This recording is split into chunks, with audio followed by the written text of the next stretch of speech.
Hello everyone, welcome back to my channel. আশা করি তোমরা সবাই ভালো আছো আর আমিও খুব ভালো আছি। তো বন্ধুরা, তোমাদের জন্য নিয়ে এসি নতুন আরেকটি রেসিপি। আর আমি আজকে বানাবো আলুর পকোড়া। তো আমি এখানে বড় বড় সাইজের 4টে আলু ভালো করে মিহি করে গ্রেট করে নিয়েছি। আর এখানে নিয়েছি আদা, রসুন, পেঁয়াজ, লঙ্কা হালকা পেস্ট করে নিয়েছি। তো এখানে দিয়ে দেবো আমি। তারপর এক এক করে মশলা দিয়ে দেবো। তো ফার্স্টে দিয়ে দেবো হচ্ছে 2 চামচ কর্নফ্লাওয়ার। আর তোমাদের কাছে যদি চালের গুঁড়ি থাকে সেটাও দিতে পারো, চালের গুঁড়ি দিলে বেশি ভালো হয়।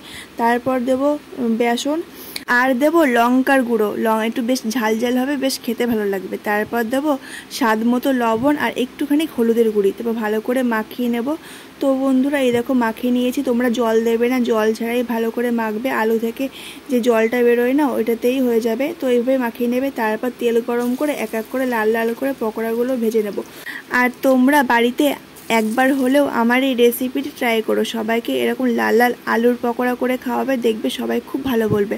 আর আমি এরকম ফার্স্ট টাইম বানিয়েছি, আমি কোনো ইউটিউব ভিডিও দেখে করিনি, নিজের মন থেকে করলাম যা। তো তোমরাও এরকমভাবে সেমভাবে করো। তো আমার আলুর পকোড়া রেডি, দেখো কি সুন্দর হয়েছে। আর বেশ খেতে খুব টেস্টি হয়েছে, কিন্তু মুচমুচে হয়েছে, খুব সুন্দর হয়েছে। তো বন্ধুরা, ভিডিওটি ভালো লাগলে একটা লাইক, কমেন্ট, শেয়ার করে দিও। টাটা।